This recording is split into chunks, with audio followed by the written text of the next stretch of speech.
Ever since I was young, I love tinkering with things. Yes, Lego, but everyone loves Lego. From taking apart broken old hard drives to building my first computer. It started with taking things apart. Sometimes, lacking patience, I would go at it with a hammer and a flathead screwdriver, brutally smashing into things. I would later take more care into learning how things worked. You know what you get when you break open a hard drive? Well, you get two things really that are interesting. You get a pair of super strong neodymium magnets and these super shiny discs, like a super mirror, unlike any other. From breaking things, it slowly progressed into putting things back together. It was things that were already broken though. I had neither the money nor the confidence to entertain the idea of possibly breaking something that was still working. I loved the whole idea of tinkering with things and how it gave me the power to get my hands dirty. It was like my own little independence as a younger kid. At the age of 12, I built my first computer. It was an immensely fulfilling experience. From watching countless YouTube videos to ordering the parts and having them arrive on my doorstep. Putting it together took 4 to 5 hours the first time. It was incredibly satisfying getting it done. It felt like, it's like Legos really. Not too difficult, but incredibly gratifying getting it done and having it turn on for the first time. That's how I knew for sure that I enjoyed building things. I had the idea in the past, but this was my first real project that I embarked on. When I was 13, I had Quest. It's like a little baby Greenstone. And for Quest, I built a drone. A drone was quite a bit more complicated than a computer, with lots of moving parts and many different variables. It took quite a lot more skill, thought, and a whole new set of skills. There were many situations where I completely messed it up. As an amateur with a soldering iron, I melted entire chips off my first motherboard. To add salt to the wound, I would later learn that the receiver I bought was not compatible with my build. But this taught me a short lesson about failure and how to move forward with it. So when it came to Greenstone, the idea of fixing it to the next level excited and engaged me. It felt like something that could come naturally, would be easy, and would be able to be something that I enjoyed. So what's the next logical step after a computer and a drone? Well, it's definitely not a car, but that's what I wanted to do. So after scouring the internet for maybe a month or two, I settled on an early 90s E30 BMW. It wouldn't be the entire car I would be working on though, because that'd be too much. I'd just be working on the engine. I was thoroughly enjoying the car project. From taking things apart, cleaning the parts, and just generally learning the inner workings of a vehicle. It was my perfect project. But obviously, nothing is perfect. So it came with plenty of complications. I couldn't do everything on my own, no matter how much I wanted to. So, a partnership with a local bengkel, local to Sibang Kaja, was formed to help possibly drive traffic to them in exchange for a helping hand when it came to certain things in the car. My first stump that I hit and called the bengkel for was when I needed to lift the car off the ground. I didn't have the tools to do it, so I called them, and it was short work with the help of them and their jacks. Lifted the car, I continued to work, and all things were smooth sailing until I had to pull the transmission out. The transmission is pretty heavy and pretty difficult to take out of a car. So I needed their help again, and I needed their tools. But after 2 weeks of offering money,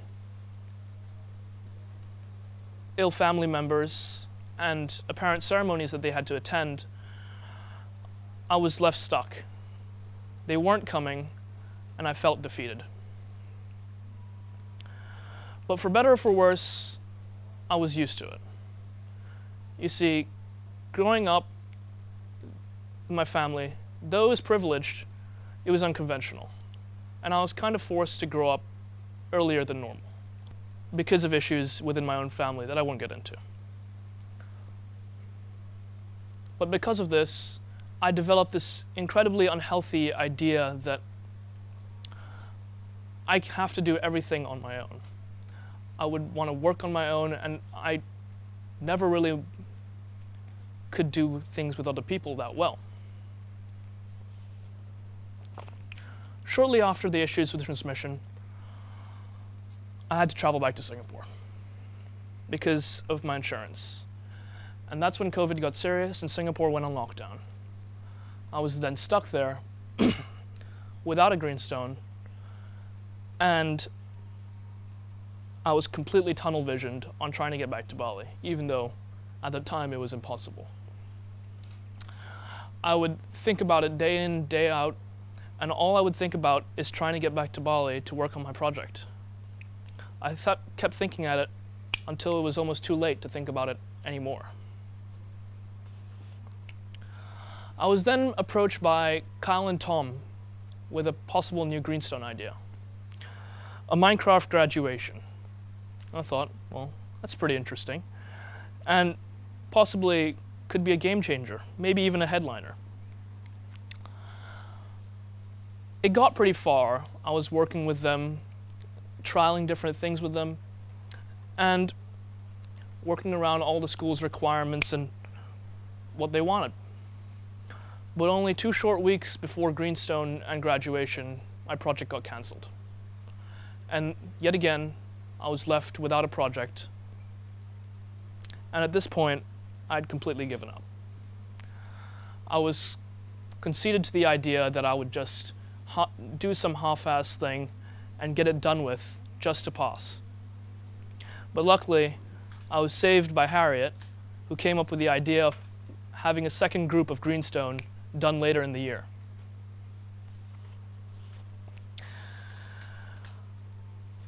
I then looked back at the whole experience that I had, the whole time that I spent through this entire Greenstone experience.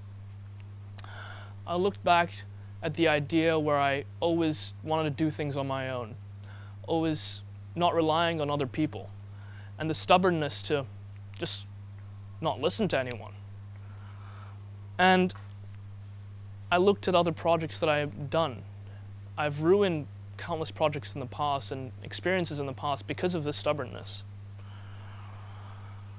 But through this, I've learned that you can't always work alone. And it was a big failure for me. It was a difficult lesson for me to learn. I don't know if I've learned it yet. Maybe if I had listened to the people around me, taken the advice of people with more experience than me, maybe if I'd just made a backup plan like my parents said, none of this would have happened. I could have done a Greenstone in Singapore with the resources at hand, but no, I was completely stubborn with the idea of working on the car. If you want to go fast, go alone. If you want to go far, go together. An African proverb. In hindsight, being stubborn about the whole idea of wanting to do the car, I kind of threw my Greenstone out to the world to do for me. I should have, I could have, many things. I would sit around thinking I would get back to Bali eventually, not putting any effort into it. I would let other people figure out my issues for me without putting any effort into it. There were so many times where I could have done something, but I didn't. There's 2 ways to look back at this experience. One being, oh, I'm so stupid, I could have done this or that. The other being, wow, that's a mistake I made. How can I learn from it? Every mistake we make should be one to learn from. It's important to look back at failure. Failure is something often looked down upon, understandably. But the more that people look into the idea of failure, it looks like failure could be one of the greatest learning processes. Failure is negative, at least when it is seen at face value. Whether it's an exam, managing a business, even a marriage. That failure is the opposite to success. However, failure is not the opposite to success, but rather a stepping stone in the process of reaching success. Thank you.